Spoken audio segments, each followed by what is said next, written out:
I'm Garland Thompson, Media and Program Manager for the Salinas Public Library. These interviews are presented as part of Salinas Stories. The interviews are as recorded and do not necessarily represent the views of the City of Salinas or the Salinas Public Library. For further information, see the City of Salinas Disclosure and Use Policy.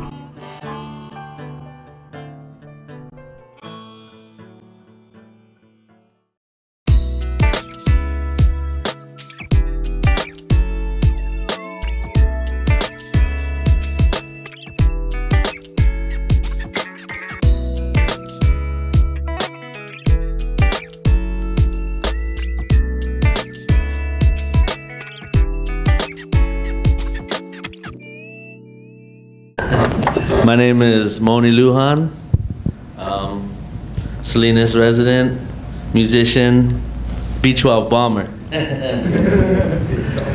Jesus Juarez, Salinas resident, proud member of Baktun 12, proud member of Los Illegals, and lucky to consider all these guys my friends.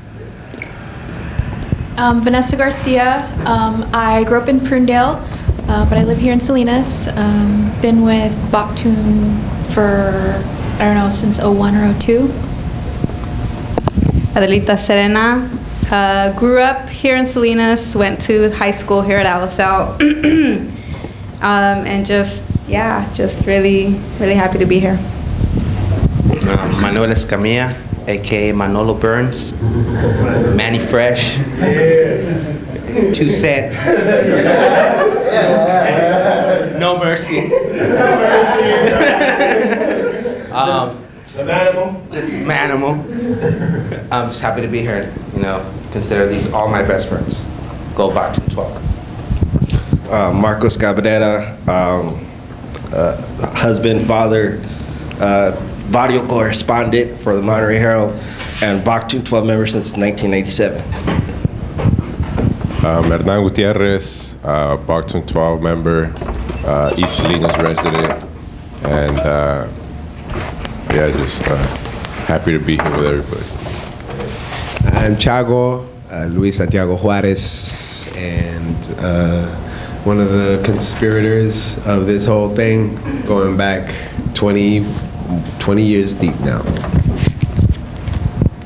Rafael Garcia, East Side resident, lifelong, born and raised in the Alisal. Member of Baktun 12, Bad Karma. And glad we can all be together. Hi, my name is James Coronado. Everyone here and all my friends and family call me JP though. Been a member of Baktun 12 since 98, I guess. I don't know, the 90s are kind of a blur, but pretty much got involved like 98 or so.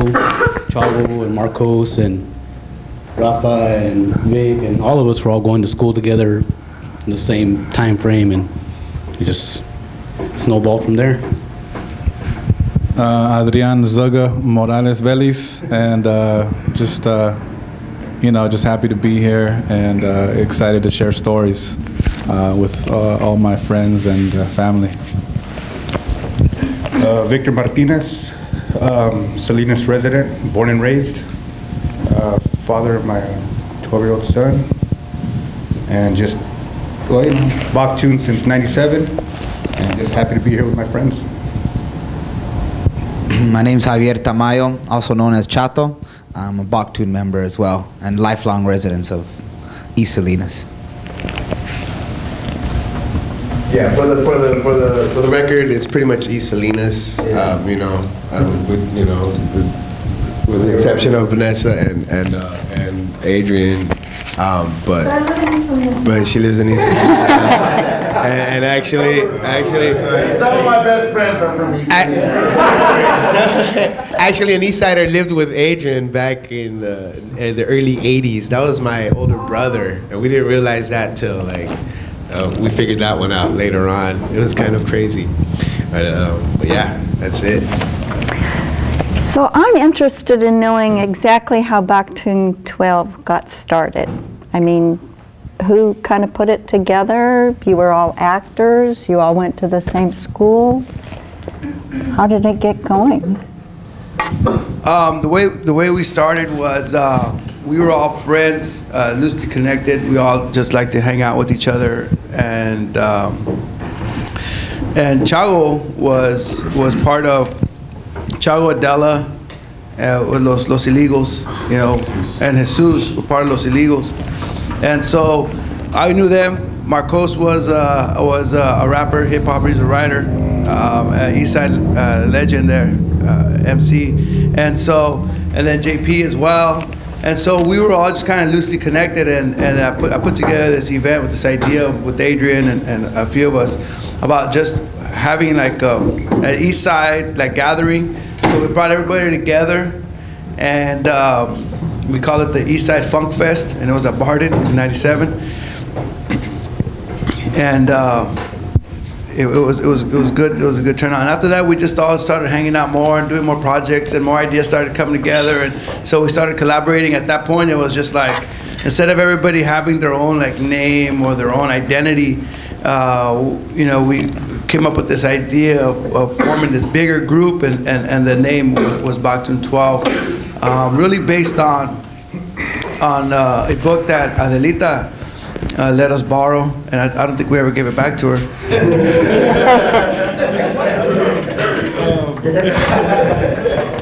It was Jose Arguelles, right? Jose Arguelles, the Mayan theory factor. And it was a great point. It was just talking about how the Mayans broke down time and the way they considered time. And so when we were looking at, when I was reading it, the time where we're at right now is the 12th Baktun, which is really the 13th Baktun if we count the 0. But you know, we decided now Baktun 13 really just doesn't count. Really wouldn't be well. So we just call it Baktun 12, and it's just really what we are. Shut up. That's great. So tell me about some of these early performances. I mean, what were they like? You know, what'd you collaborate on and get together and do? Go ahead. Oh, okay. Well, you know, when I first met Chago, he didn't even meet me. I just saw him. He kind of just did a street theater performance. It was in the cafeteria or in the hall of Hartnell, and all of a sudden he just started banging on a pot or something, and started yelling and was like, ah! Everyone was like, who the hell is that who's that crazy guy over there? And I was real calm because I was born in Salinas, but I was raised in San Jose, and I had come back to Salinas when I was 18, and then it was a time in my life where I was just, you know, experimenting a lot. So when I saw them, I was kind of just mellow, and I was watching them, and I was like, yeah, I like that, man. They have a message. They're loud, they're cool, they're crazy, they got everybody's attention. I'm interested in this, you know? And it was just like, literally, like, it was just, look at us, and then a message, and then a quick message, and then they were gone, you know? It was like stealth, like covert maneuver, like theater brain work, you know what I mean? Like, we're gonna go in your brain, we're gonna plant a seed, and then we're gonna be mysterious and leave, and you don't know who we are. And it was beautiful. I was like awed by it. Like I was taken aback, like, wow, I want to be part of that, you know?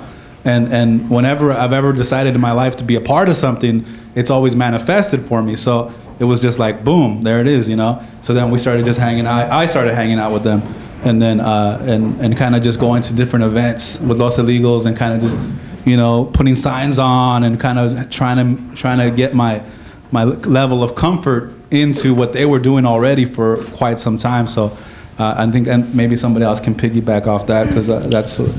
Well, I think if you go back to the origins, everyone's going to have their own kind of different story, their different experience of what their first performance with the group was. And my earliest recollections were going back to Los Illegals, when Chago and Adela and Jesus were traveling up and down the coast, literally, in a van. And they brought me along for one of their shows up to Berkeley after they had pulled an all-nighter coming from Los Angeles. They were rock stars, you know, and they kind of brought me into that fold.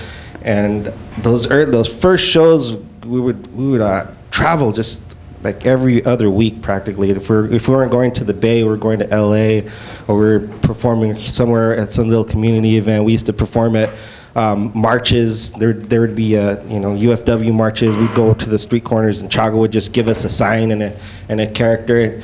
And really, what was great and brilliant about it was like that no one had to have any sort of real theatrical experience. All Chago, and I refer back to Chago because he was really the catalyst for a lot of the creative stuff. Rafa was kind of our coach, kicking us in the rear end and getting us kind of motivated to want to do this stuff. And Chago was the visionary. Chago would just, all he wanted from you was a commitment that you were going to go up and you were going to do, play that character.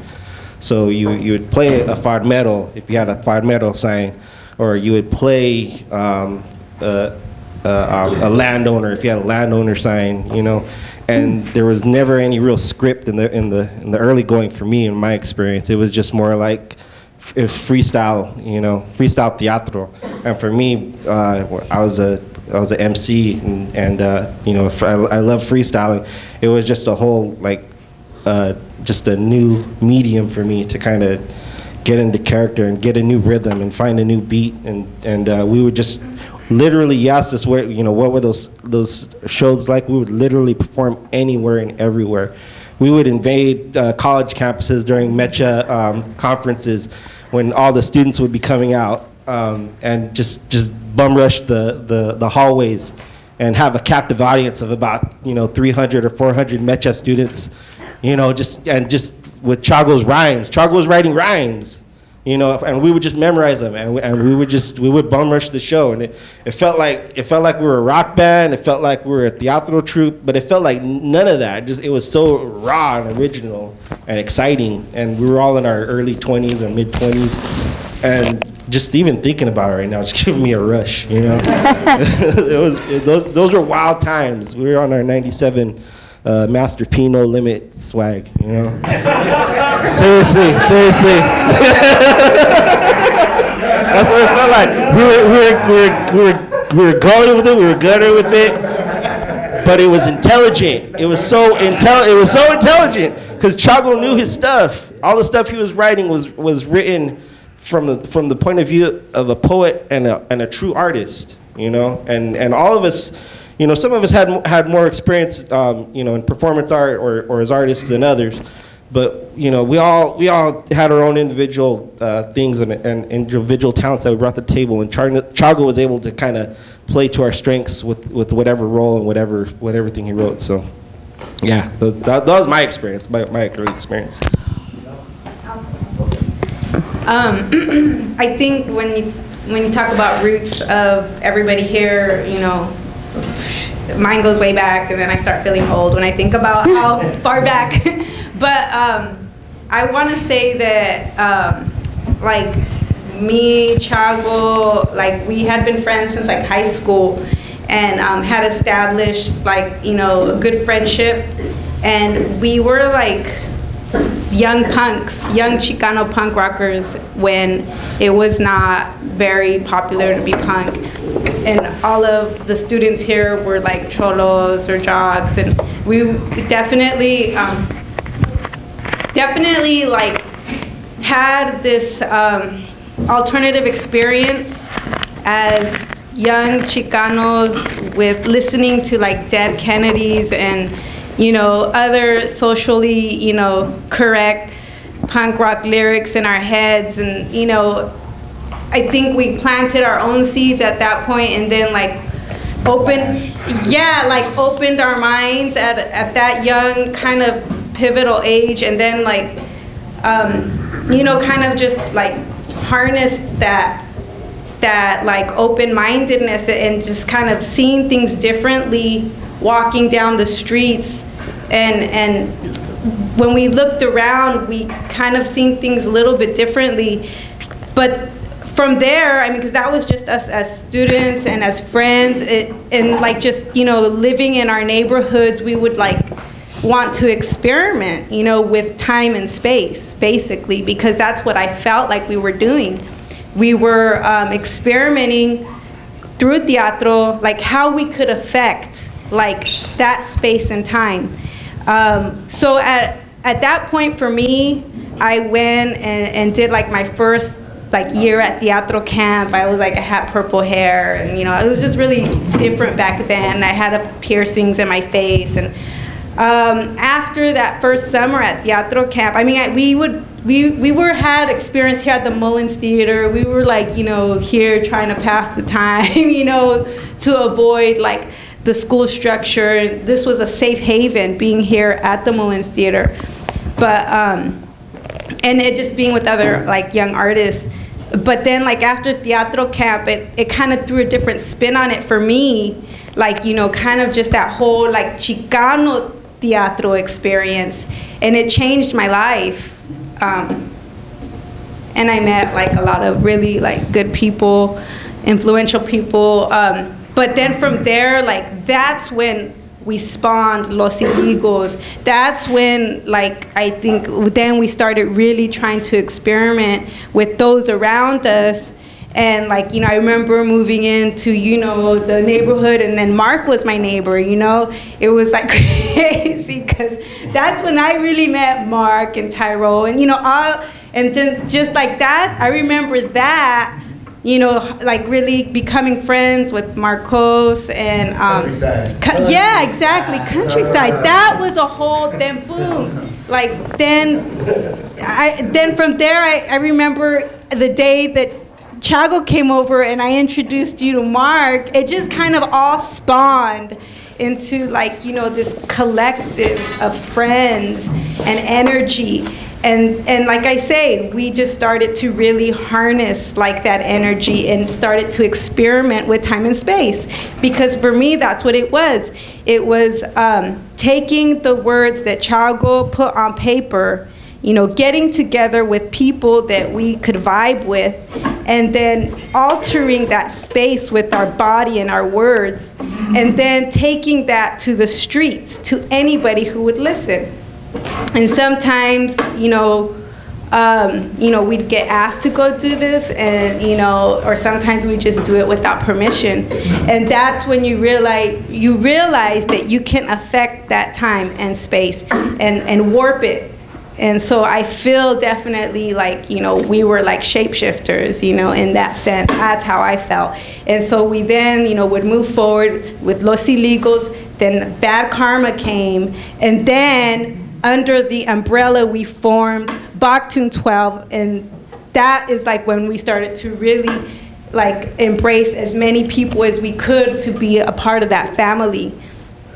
So, it just grew and grew, and we just started to pull whoever, you know, we thought was interested or we thought had potential. I mean, people from high school, people who were even we'd seen at the Mullins Theater. Hey, remember you? You know, I remember that was Victor. I remember. I mean, Victor, I remember you, like, you know, like, again, like, this was the safe haven for people who, like, wanted to, like, pass time and pass, like, graduate, and they'd come, okay, let's take theater. Yeah, I'll get easy A, easy B. But then next thing you know, we would meet us here, and then, you know, then they realized that, you know, they really liked what we could do. You know, I just, you know, I remember I'd see, yeah, and then, I don't know, it just gets lengthy, so I don't want to talk forever, but that was kind of my experience and how I kind of perceived things, and it just felt like, kind of like how, you know, a snowball effect, just like JP mentioned. It was a snowball effect, and it was contagious, and when we, you know, would go somewhere to perform, it was, to really change and plant that seed and change that space forever at that time. And, yeah, so, you know, obviously people, you know, like, you know, me having to move doesn't, you know, me or people having to move because we have kids or jobs or whatever, you know, but we're all still a family. And so, you know, people, if, like, for instance, like when I started to segue out, you know, that's when Vanessa came in. So it was good to, like, have somebody come in, another female, and weave her in. As all this energy. Yeah, definitely. It was definitely a different experience. Also, you know, being like the only female for so many years. Yeah, it definitely was like, you know, these were my brothers, and they all respected me, and they all also always, like, you know, made sure nobody disrespected me, you know, and so I always felt very, very safe, and very much, you know, had a place, you know, and felt like an equal. And so that was a good experience. That definitely, like, set the tone for other things in my life as well. But yeah, it definitely wouldn't have probably been the same. I don't know. I just feel like there definitely always needs to be that female and male presence somewhere, you know, and even if it's not like on stage, it's somewhere like off stage or somewhere helping, but yeah, definitely needs to be a balance. And I think for me being here, there was a balance, and then when I wasn't here, Vanessa was here, and so there was always that female energy and influence moment there. That a little bit. Yeah. Girls on stage. Can I add something really quick, guys? Yeah. Being thrown into the fire. For a bunch of us, that's how we started getting on stage. It was Chago with a script. You know, sometimes $50, $100 would be dangled in front of us, and that's how I started personally. You know, so being thrown into the fire, and I'm not sure I'm not the only one who started that way.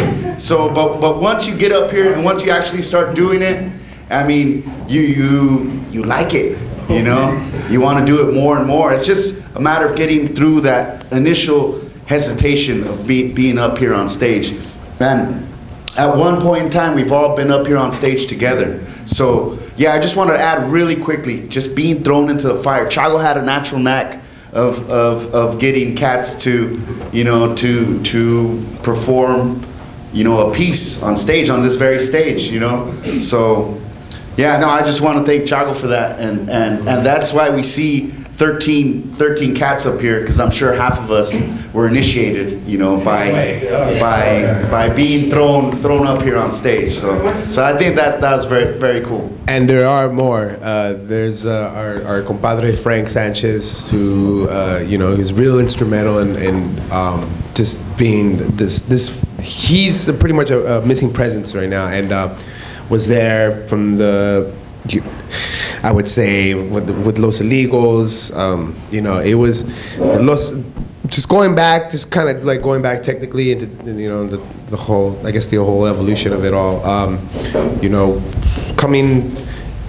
graduating here at 1990, and then going to El Teatro Campesino in the summer of '90. That's where I picked up a lot of the political and social education, you know, from that Teatro Campesino. And just really just being starstruck by all, like, the presence, you know, the folks that were there, the stories, and it pretty much basically, like, you know, learning what I could learn, pull those tools, and bringing it back here and feeling, well, not really like consciously understanding that I'm gonna bring it back to the neighborhood, but that's basically what happened with this project. It was called A Christmas Carol Ike. That was in 1991. The Alpha Center for the Fine Arts helped us put that together, helped me kind of mentor myself and put that together. That brought in Adelita she had already took a workshop at Teatro Campesino, and like she said, we were already kind of like hanging out like since high school, and then eventually it was, and my younger brother Jesus was, he was an audience member, and he was always backing me up in whatever way, like just being entertained, just the fact that I was entertaining people, or like our projects were being able to hold people's attention was, that was like enough, like that was just like felt like so much, to get that, to actually receive that. And then came like, a gentleman named Rudy Sanchez who approached me and wanted to do teatro on the east side, and that's where we started. We started this. We recruited Adelita and another gentleman of Junior Ceja, Tony Marquez, Juan Carlos Grijalva, and another young woman named Adriana. This is 1983. It was like right before Pete Wilson introduced the 187, Proposition 187, and so we didn't see the anti-immigration hysteria start bubbling up, but we went with the name Los Ilegos Comedy Clica, not to be confused with Los Ilegos, the punk group from Los Angeles, or Los Ilegales, this all boy like this dance group. And, it was like we'd always be confused. No, we're Los Ilegos Comedy Clica from East Salinas, And Frank Sanchez, who's like we all know him personally, and we all have an experience with that guy. And hopefully we'll be able to catch up with his stories. And so, that's pretty much in terms of groundwork. I remember being able to seeing Moni. He was in the 6th grade when I performed for his elementary school, and there was like connections being made already from the start, and now we're this family has reached out to as far out to like Northern California, Yolo County, and down in LA, Long Beach with Adrian. So yes, we're moving and growing stronger day by day. How many do you think there are of you all together? Everybody here, Frank, Marcos' little sister, Denise, technically Fern is not here, Fernando Garcia. I don't know if we're missing it. Helping us out today. We're Rasta John. Rasta John's always Eastside legend. That's why I was just speaking a little bit on just like when I first like you just mentioned when I was in the 6th grade, Chaco came to my school, Barton School, and put us. That's how I first opened my eyes to teatro, and he actually got my class and put us to play together, and it was pretty cool. It opened my eyes. I was into music and stuff, but I already seen the connection there that day. So like later, just became, it just came together in the late 90s, I think, when I started. I already knew Mark and Rafa and everybody, so I'm a musician. So that's when the B-12 Bombers came into play, and we actually started playing music in some of the things, and that was I don't know, it was a super Ivory time for me. Just all those times, it was right, and I could say Grassy Knoll era, right? Philo was also. Whatever. They can edit it out. Remember we had the Philo era too, where we had the Grassy Felix Lawrence the Philo era. That's when the music. I just think, I always loved the theater so much, and I was a musician, and I see the connection in the arts, and I was just happy that time did come along to where we melted the music in there. It was a good feeling, and I appreciate all those vibes, everyone. The earlier productions, well, even now, is like what we would wear. These are our costumes, and so this is what we would wear. We would go to a show. Chago would have us go to a show or something, and he needed, and the only thing he had was an idea of a storyline, and then a cardboard, like a sign that you would put over your head, and it had a name like I think they were saying, business owner, or we'll make up some kind of crazy name, and Pete Wilson. Pete Wilson, and then. He would give us those. He said, "Okay, this is what you're gonna play. Do this." And so come up with something and kind of create the script on your way down to the event. Which was always crazy because it never always worked out the way you planned it.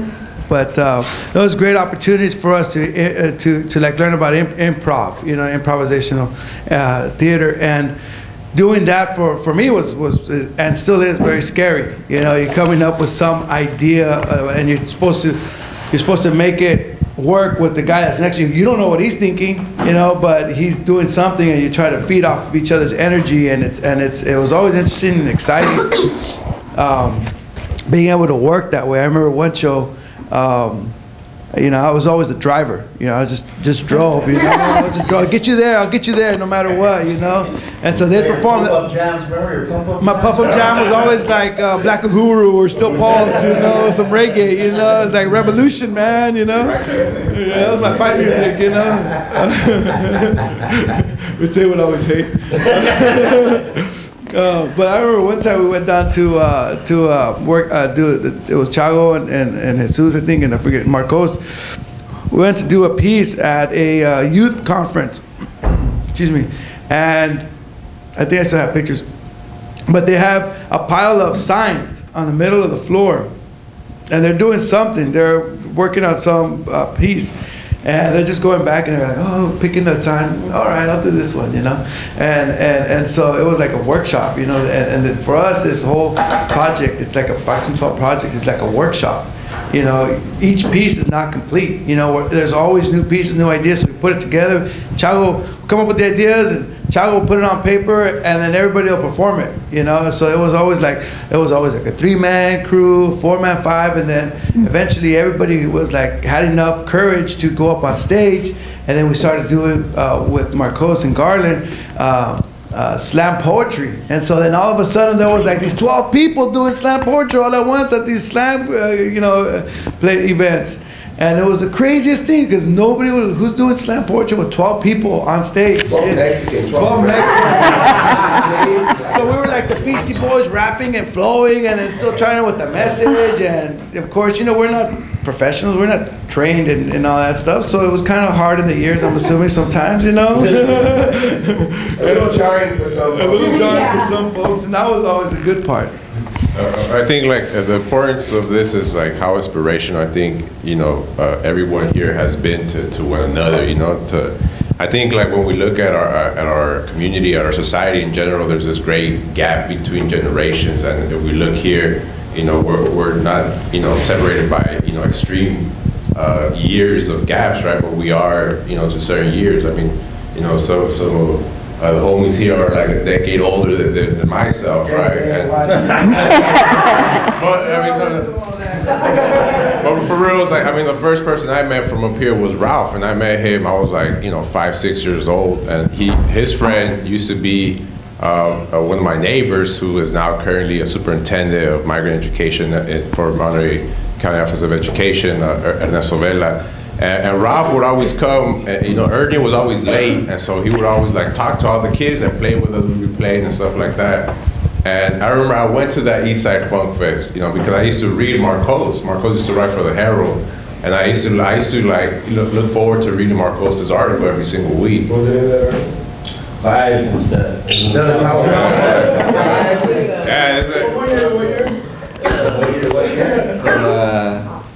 Oh God, from 94 to about 99. Had a lot of readers. A lot of readers, including you know, I used to, Marcos was a man. I mean, I miss that, you know, column to this day, you know, and that's where I found out the East Side Funk Fest, and I went, and they're like, yeah, you know, you should check out Los Illegals, they're gonna be cool. So I'm waiting there, and like, it's maybe about toward the end of the show, like, oh, these guys ain't showing up. And then they just show up, and I remember it was Jesus, Chavo, I think, Manny, and Frank, and then Marcos was performing there with Assed Out Committee, I think. Yeah, there was AOC. And from seeing that performance, I was like, man, that's something like I'd never seen that. Right? I was like 15 years old, and you know, it was very influential on me, you know, and it really kind of it did motivate me to. You know, like, my consciousness started developing, you know, and I started listening to all this, you know, different music that also was, you know, consciously, the lyrics were about consciousness and stuff like that, and it just motivated me. But unfortunately, like, you know, a few years later, I was just demotivated, and I was just like working at a dead-end job, and you know, I remember just hanging out more at the Grassy Knoll, and then one day it was Vanessa and Dee and Iris Flores and some other one of the other classmates at Hartnell. They were doing a skit that Chavo had wrote for this play, and then they wanted, since the Grassy Knoll was opening up, they were going to perform it for the opening night. And you know, I remember Chavo saying like, you want to get on stage? Fuck it, I'll throw you on stage. And I was like, you know, I was working this dead end job. I wasn't happy with my life, where I was going to school and everything. I was like, well, you know, fuck it. So I went on there, and it turned my life around. It made me volunteer for a layoff and go back to school, you know, because I was working for corporate America and I didn't really see any future in that. And then, you know, here I get a sense of hope, the light, you know what I'm saying? And so, to me, I'm very grateful for that. And so, you know, it's kind of like this passing, you know, of knowledge and skills and tradition. And I'm very grateful for, you know, Chago, for Marcos and Adela for being our first directors, and Bad Karma with Vanessa and Lil D and Iris. This was like 2001. So I think that's something important, that is definitely generational. It reaches out to people in inspiration and stuff like that. Yeah, the first person that I met from here was Chago, and it was when I was doing the Christmas plays at the teatro. I think I was like 17, yeah. And so I was doing stuff at the teatro for a while. I did a few Christmas shows, and then like I did a workshop, and we did a few actos, and then during one of the events, I think it was called like Bocho Palooza or something, is when I first saw you guys perform. And it was like, there was like just like a big crowd of people, and I knew like Chago was in a group from Salinas, but I'd never seen him perform before. And then all of a sudden, like between acts or something, like these guys come out, and they just started doing stuff and saying a bunch of things, and they were just so like powerful. And it was interesting because you know, like when like the artists are transitioning on stage, people are talking to each other, nobody's really paying attention, and they just came in like almost like a marching band type of thing, but it was like, it rhymed, and it was like poetic, and it was powerful, and it was like interesting and educational. And I was like, wow, they're so good, you know, and I was just really like blown away. And then eventually, like the teatro, we did like a skit. We did a skit with you guys, and then that was like the first time that I that I got to work with you guys doing. I don't even remember what it was called. Yeah. So that was cool. Like working with you guys, because I met some of you like here and there before, and then Chago was like the only one that I really like knew, you know, and so we did that skit, and then I was like on school break or something, and I really didn't have time to like do teatro at Teatro Campesino because of its like structured scheduling system. It just didn't work with me. Structure didn't work.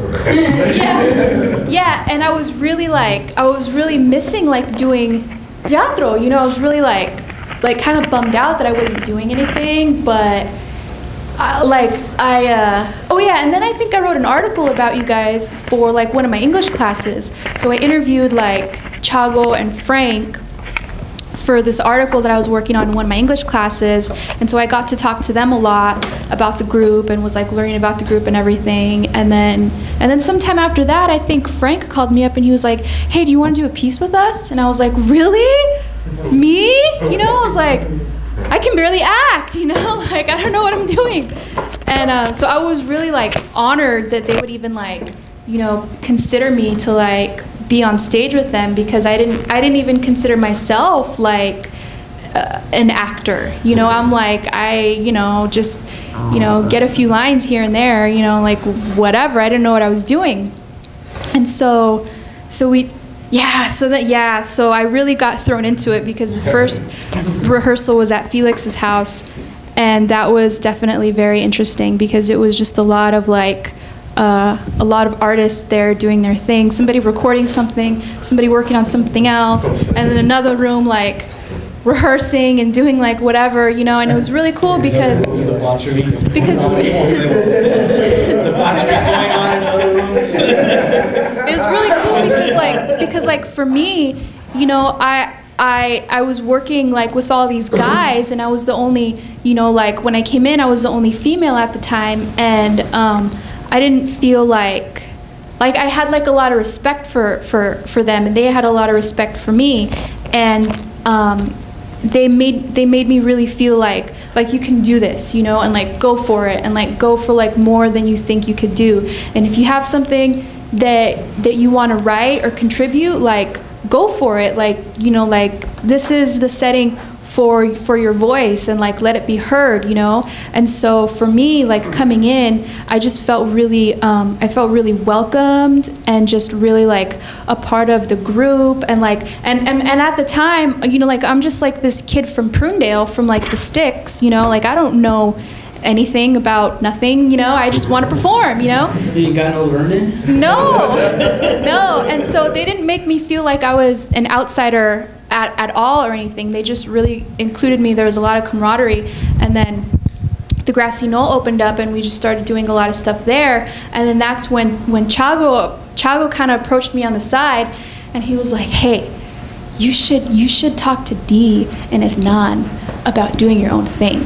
And I was like, for reals? And he was like, yeah, you guys gotta like do your own thing, but like you gotta do it. Like I can't do it, you know. So he pushed me to like have that own like initiative and like leadership within myself to like talk to them about doing it. It wasn't like Chago going, okay, like you guys are gonna like get in this little group and you're gonna do that, you know. It was like, no, like if you want to do this, you got to talk to them about doing it yourself. You know what I mean? And so I was like, oh, okay. And I talked to them about it. And then the three of us started performing as Bad Karma, kind of like opening up for the guys and everything. And at the time, Adela would do workshops with us and teach us how to do, you know, like body movements and like voice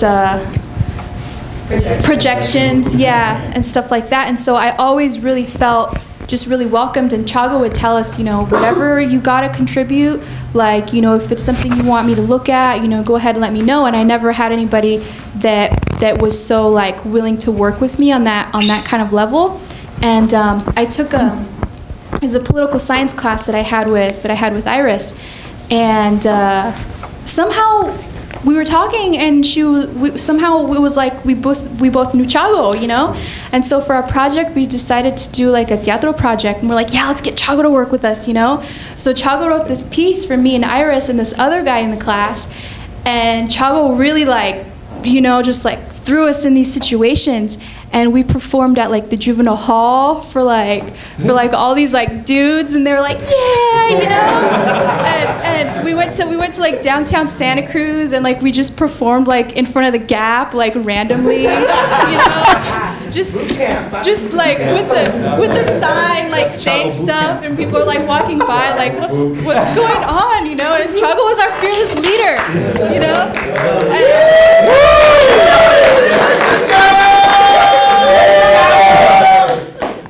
Yeah, so that was, you know, pretty much my experience. And then later on, you know, like we got to contribute and write different things with each other and for each other and stuff. And so I've just always been really thankful that I've been able to work with this group, and especially like we've always just really gotten along, and we've really, you know, been able to like support each other, and it's just always been a really like welcoming, just fun bunch of guys to hang out with. If anything, I had a lot of fun doing it. It was just fun the whole time.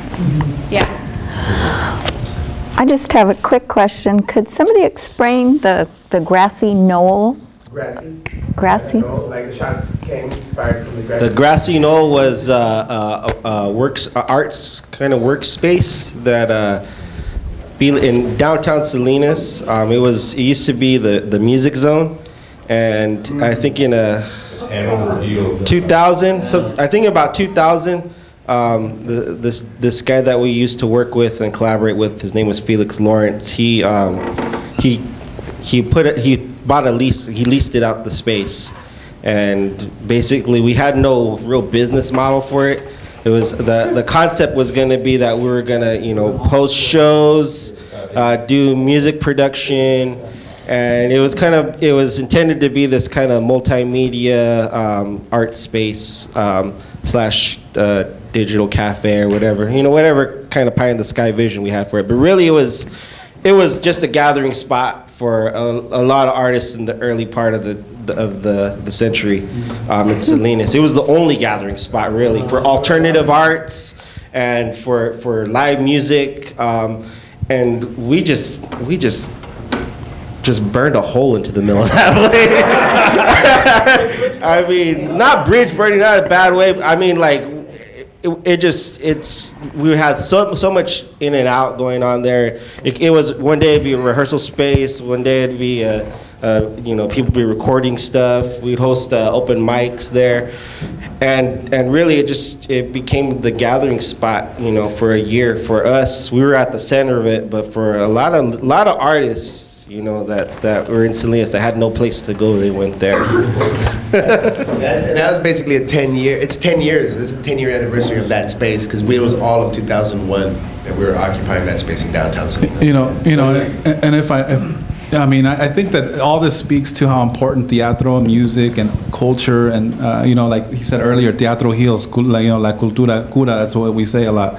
But it's just like, for me at least, it was teatro came into my life, at a time when I was questioning my self-worth. Like, what am I doing? I'm experimenting. I don't really care. I'm just gonna have fun, a la brava, just out there. I don't care. Tomorrow's another day. Today I'm gonna live, the fullest.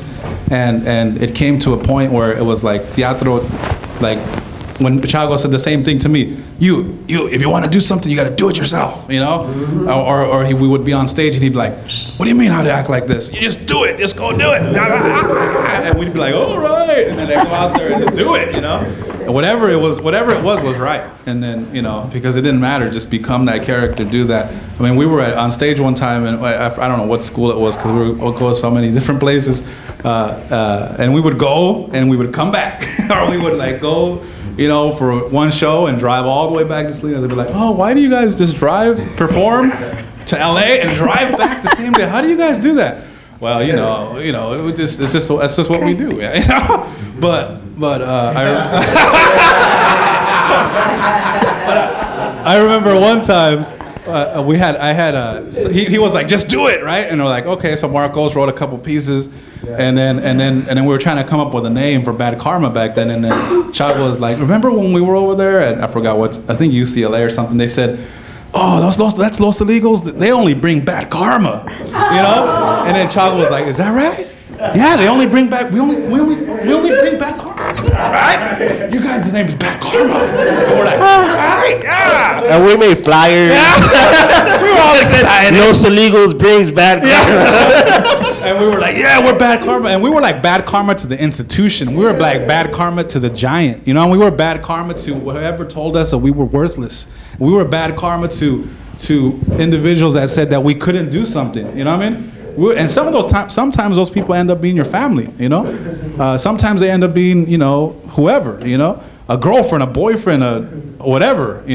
And teatro is like that brother or that sister or that mother or that father or that grandfather that said, "Hey, it's all right, mijo. You go and perform and then you have fun and people are gonna clap. They don't care what you do, And at that one time we were, I forgot it was Cal State North, or I don't even, because we would just drive, and then we were there, and then Cypress Hill came on, and then like everybody from the stage came up on the stage and was jumping up and down together. It was quite remarkable. I was like it was crazy.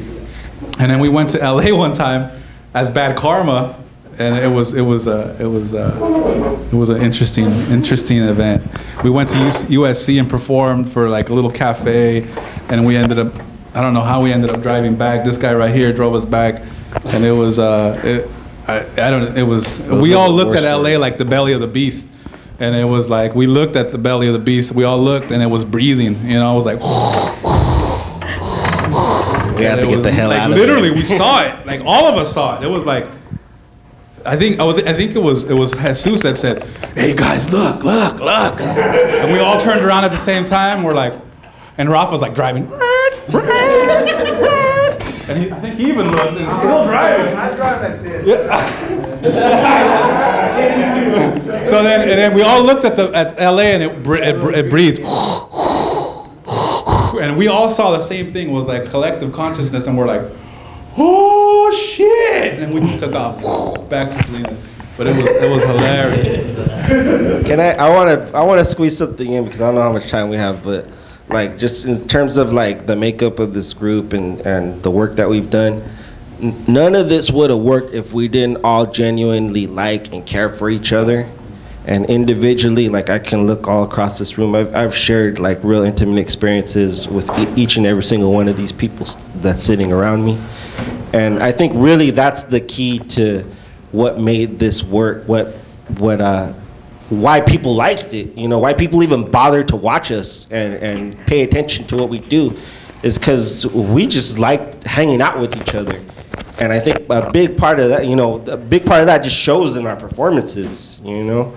And I just, you know, we've come to regard each other as family and stuff, and you know, real close friendships. And I just want to acknowledge that right now, because these guys played a significant role in my life, you know. And that's a big reason why this is so important to me to be here, and why this group is going to always, for me, you know, be a big part of my life forever, you know. And just to speak to the spirit of this group and what it's represented and the community we represent, you know, as a kid, you know, I was, you know, like Stella said, we were punks. Like, you know, I wasn't a jock. You know what I mean? I didn't get myself into like trouble. You know, quote unquote trouble. Like at least when I was in high school, but it wasn't until like, you know, that we formed, you know, this collective started to form, and I could just say that there was like there was something that I hadn't experienced growing up, and it really kind of then finally really sealing, wow, this is community, you know, and to get the respect of our neighbors, pretty much, like all the homeboys and all the homegirls, like from this neighborhood that. You know, that maybe under a different light they don't get the kind of positive attention that basically, I mean, sometimes any attention is good attention, even if it's negative attention.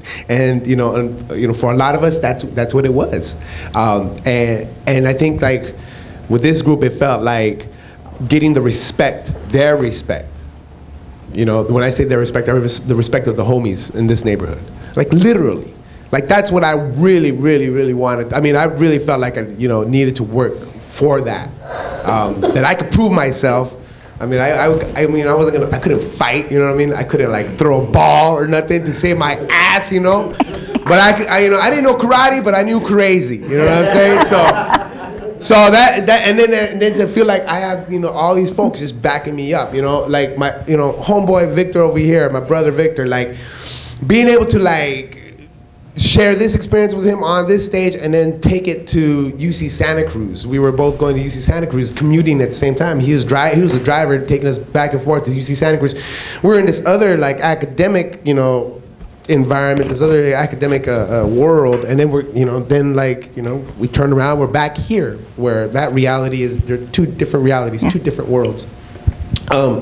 With Chato, who's not here right now, you know, to have, I remember the first time Chato was with us, like kind of just hanging out with us. It was this trip that we made to San Francisco, and it just felt like if he was entertained and he was listening, like that already felt like, you know, I know I'm doing something right, you know, because there he was ready for anything, just like everybody else here, just ready for anything, just down for it, you know, to the almost like just the almost extent of being what being down is. And I think well, I don't think, I mean, I just feel like you know, we have another generation right in front of us. You know, Saul, we have Quetzali, and we have, you know, Manny the Dallas Boys. You know, we have more coming up. You know, Marcos, my brother Jesus. Like, you know, we're Adrian, Ralph. You know, we're working at, you know, creating that next generation, and good. And that's pretty much, yeah, that's where we're going, and we'll see you there when we get there. And that was my next question. Where are you going? I mean, and I think we have to, at this point, we're at 117. Yes, I know. We're getting close. Yeah, can you you just tell me a little bit about how you put this successful production together? I mean, what was the idea behind it? This production or this production? Yeah, the Alisal. Oh, did you? Well, Chago had been working on the Alisal project he had been mentioning it to me at family barbecues for the past 5 years. You know, he had brought it up and started conceiving the idea of going into the community and getting stories and learning about our history here in the Alisal. And at these barbecues, at these gatherings, or whenever I would see Chago, I'd be like, yeah, man, sounds good, sounds cool, dude, you know, I'm down. And the time came to go out and do the interviews, and of course, I wasn't down. You know, I didn't have the time to go and dedicate to these interviews. So that was like the initial process of getting this project off the ground. And I believe Marcos, Hernan, Chago, Ralph, Chato were able to go out to the community and conduct some of these interviews. JP, that we're gonna come out here and do on stage in about 40 minutes, and started transcribing these interviews, and eventually those interviews turned into a script, you know. And Charles could probably speak a little bit better on that whole process of turning it into a script. And then personally, my involvement came in when it was time to read that script and perform this production on stage, which is, you know, for me, something that I hadn't done in a while. I guess it had been since we did some of the Baktun 12 stuff with the variety show, Baktun 12 variety show. So it'd been a while since I'd been on stage or even been around these guys, you know, due to, you know, personal stuff that I had to take care of myself on my own, you know, stuff these guys couldn't help me with. And so I felt this would be a good opportunity to give something back to my community, my group, Baktun 12. This is a team. This is a support team, and it's so evident in this project here. Everybody has their place and is able to contribute something to this project, which is, you know, very special to my heart. And so in February we went on the first run. We did 10 shows in February. We did 5 shows in 2 weekends. The middle weekends of February of this year, we did 5 shows each. And it was a really grueling process. Put in some long hours just to get the show off the ground. We worked with Laquin Valdez from El Teatro Campesino, who was able to come in and direct us. And I tell you what, this whole experience and seeing this grow, seeing Baktun 12 grow, has been amazing, you know, because that's what it's doing, guys. It is growing, you know. And like Charles said, you know, the other generations are coming in behind us, and you know, I just feel fortunate to be a part of this production. And for all of us up here on stage, you know, what we got and what we value, and the next project that's coming and the one that's coming after that is just so cool to be able to enter in seamlessly and be a part of something like what we're going to do today, this afternoon.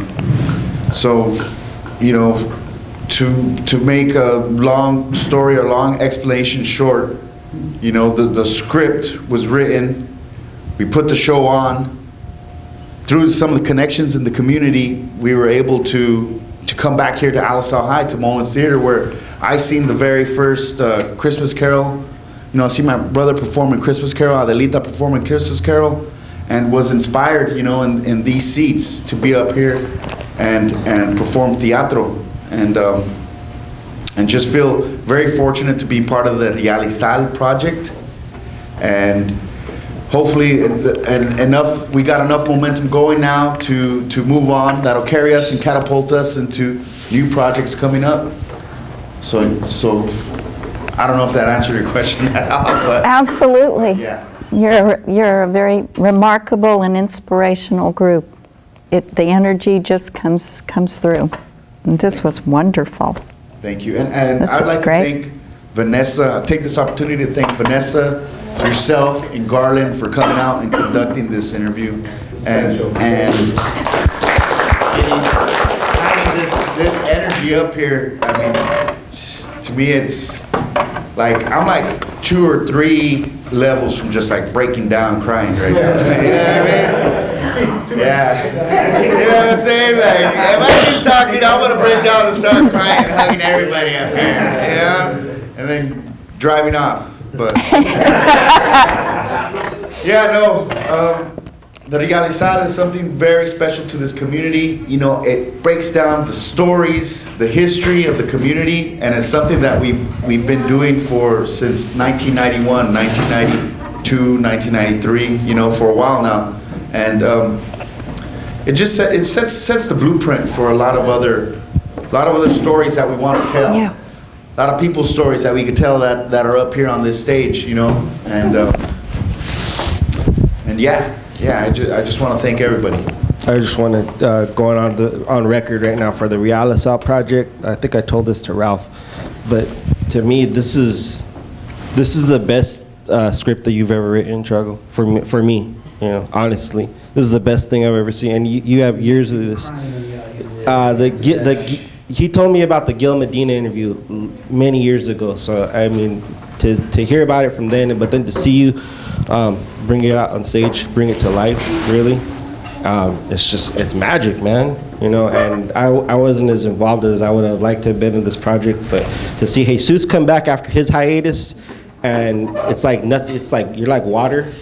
You know, it's like nothing left. It's like you never left. See Chato, who left a little while ago. See Chato filling the spot. You know, that maybe me, myself, or Manolo, or Vic would have done. You know, in the early days, and see Chato come in there, and you really see Chato. If you've known Chato, you see. I watched him grow into a man, and I see this whole new level of manhood with him. I'm so proud of him. To see him perform in this play, and then to see Chago's words come to life, and I know his passion for this community. He lives in Oakland now, but his heart is always here. We're just it's so awesome that we could call you our own here. You know, even though I don't live in the east side no more. I live in the south side now. No. I'm still Salas. I'm still Salas. Don't get it twisted. But you know, like this is where my heart is too, and to see our community. If anyone's gonna document and chronicle our community, it better be us. You know, and we were first ones to put it down like that, and it's incredible. You know, and I'm so proud to see this production going. I'm so proud to see everyone here, and I'm so proud to hear that, you know, the Baktun 12 is going to continue on. You know, even with some of, like myself, I don't have the time right now because of my family to be as involved as I want to be. But I could always say, oh yeah, that's my crew. Yeah, we're still putting in work. You know, and put my stamp on it. So. Just wanted to concur on that. First time I seen the show yesterday, and Chago, it definitely like brought tears to my eyes, and luckily I was back there where nobody could see, but it was definitely, it spoke to my heart, it spoke to everybody here, and all of the stories in this show are like, there are stories, and they're the stories that are what make us who we are. Like Mark says, you know, I'm just really proud to be here, and everybody here is still alive, and you know what I mean. Exactly, we haven't lost anybody, and you know, the fact that I've come back here, and it's like I haven't seen you guys, some of you guys, in years, and it's like no time has passed. And I mean, I think that's what makes us family too, you know. It just feels like no time has passed. It feels like I was just here like doing this yesterday. You don't age either. Genetics. No, sunscreen. Keep saying. Biodegradable. Yeah. But it's true though. You know, it definitely the ties I have with each and every one of you. You know, like we're made of the same fabric, and I think that's what helps us work so well together. That's it. That's all I want to say. Yeah, I think like with Realisao, and as I was telling Chad during the first run, when I see it, like you can see the progression of Baktun 12. You know what I mean? Every form and shape that it's taken in terms of, you know, from the stand-up spoken word to, you know, the actos to the variety show, you know, structure to, you know, and I was, even with Jesus's acting coming back and stuff like that, and even that, you know, what we've been saying, you know, kind of being thrown into the fire with Chato. This was like his first, you know, full-length play. Before that, I don't think he had more than a couple of lines in our skits, our little pieces, you know. So I think this play is very representative of the development of Baktun 12 as a whole, you know, in this whole production, you know, and again, you know, comes back to childhood, really.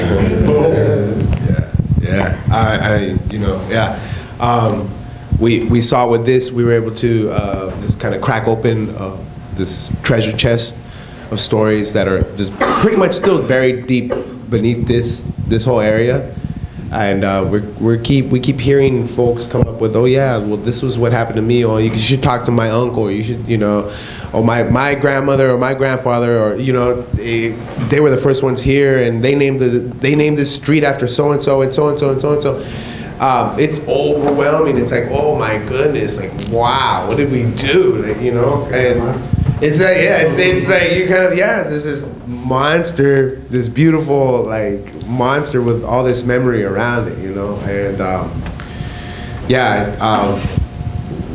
it's like it's exciting, it's a little overwhelming, a little there's some anxiety around like, well, what are we gonna do tomorrow, you know? But right now we have now, and we were able to make it to now. It's 2011.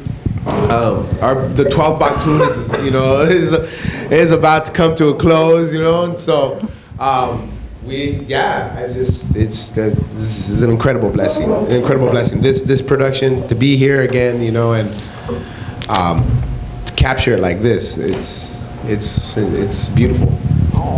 Yeah. I think this play is it's documenting our history the way we see it, the way Chavo saw it. It's our community, people that make a difference in the lives of many, and you know, I mean, you got to interview David, you know what I mean, and that, you know, I didn't know that he had started Lowrider magazine, and you know, I mean, that's big all over the world, and I mean, you know, it's not KSBW, it's not, you know, the Californian, you know, saying, you know, it's not them, it's us, or mainly Chago. It's us. Yeah, well, but you know, I mean, it's documenting our own history the way, you know, the way we see it, the way it really is. And, you know, and you know, I think that's powerful. I think we need more stories. Yeah. And also, I'd like to add that, you know, I look back at my time with Baktun 12, and like the first time we circled up, well, the first time I circled up with the group, and you know, all the past, you know, since '98, just within the group, you could take. There's so many stories that we could just take from our experiences, and probably write, you know, Realisao too. You know what I mean? So just as us, as a collective, as a group, you know, we're a tiny, you know, speck of dust as compared to the rest of the whole East Side. Everyone has gone through the trials and tribulations, whether it be, you know, family members passing on, relationships going to shit, you know, everyone's gone through good times, bad times, as a group, as individuals. I look back and I like to remember all the good, all the past shows that we had, all the, you know, experiences, the road trips, the you know, things that can't be mentioned. There's lots of those things, and we won't go into detail, but you know, but it all got us to where we are now. And I was, when they interviewed my mom and dad for the Real Cell, and you know, took certain stories, the story that I told the Chago that I seen on stage, and I seen people that I know from my community, Rasta John, his mom, like, I seen them on stage without them being on stage. You guys did an excellent job. I'm glad I was here to witness it. That don't look like me. But yeah. I just wanted to say one more thing, and I think one of the most important things that really kept us all together as a group was like what JP was saying before, things that, you know, like the good and bad things that have gone in our lives personally, we all kind of supported each other and had an understanding of whatever was going on in our lives, of like why at certain times we couldn't be a part of the group, you know. So there was times where we had to step out, but we were still a part of the group, you know. Like nobody made each other feel like they were excluded because they had, because they had, you know, issues of time or whatever they couldn't do, you know. Yeah, so that's something that, you know, is really strong and a part of the group of why we all why we're still sitting on this stage today, because we all supported each other with the outside things that are going on in our lives, and it really helped us all flourish and continue with what, you know, the group is doing today. So I just wanted to thank all of you guys for that, for, you know, just having that support and understanding of life, I guess, you know.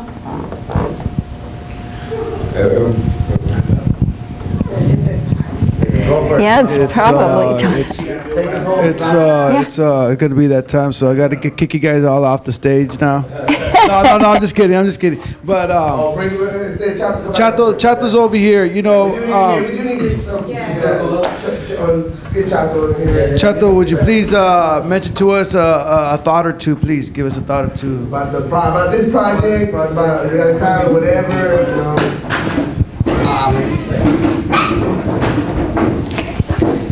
Well, I mean, it's a pleasure to be a part of this.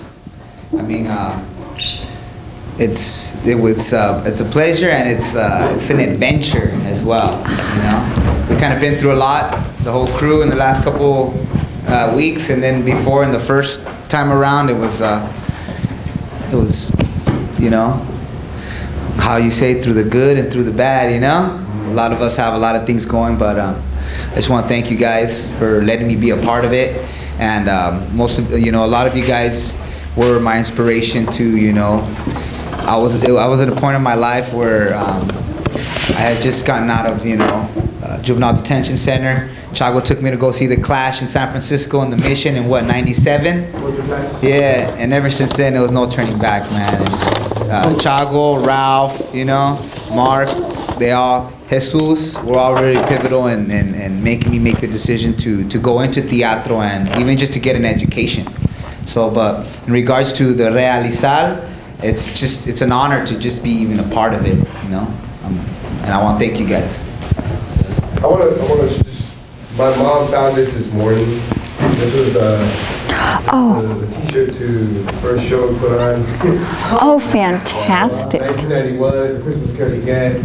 And it was this stage. So we literally bringing it back to the old school. It's got the year, it's got the dates and everything. Can you? Yeah, Yeah, it's your color too, Chavo. Yeah, so, you know. Those are like donated, like the shirts are. Yeah. I, of course, I've got like crazy colors. If I may just add one thing, to kind of close it off, for me, it's a great honor to have friends like these people on stage. They're not only my friends, but also my brothers and my sisters. We haven't always been the best for each other, or at each other, or with each other. You know, we haven't always been the most positive people.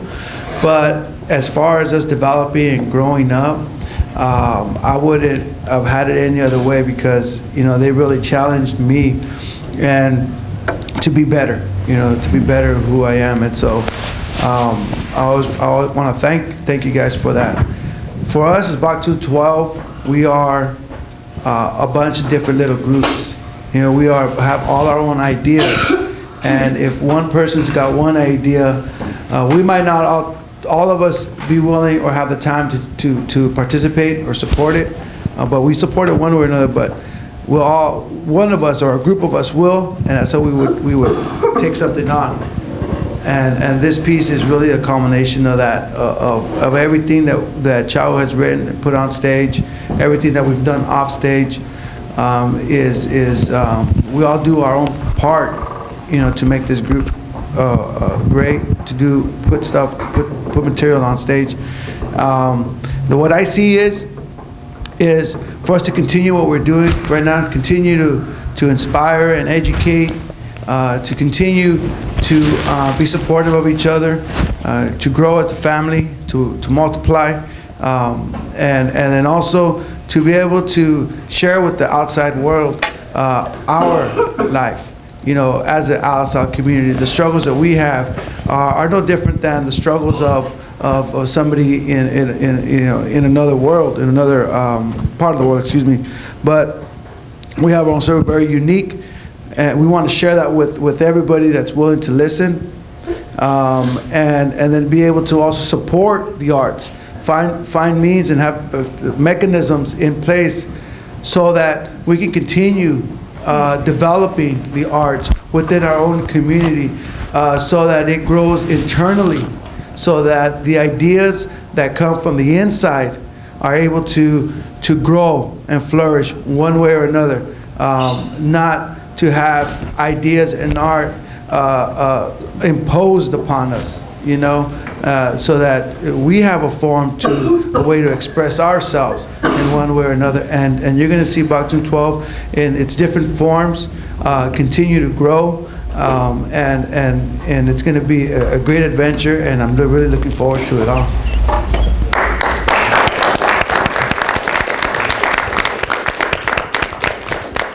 And so again, we just to let them know, you know, like Frank Sanchez, also want to mention Medico Castillo, also want to mention Natalia out there holding it down, and Angel right over here, and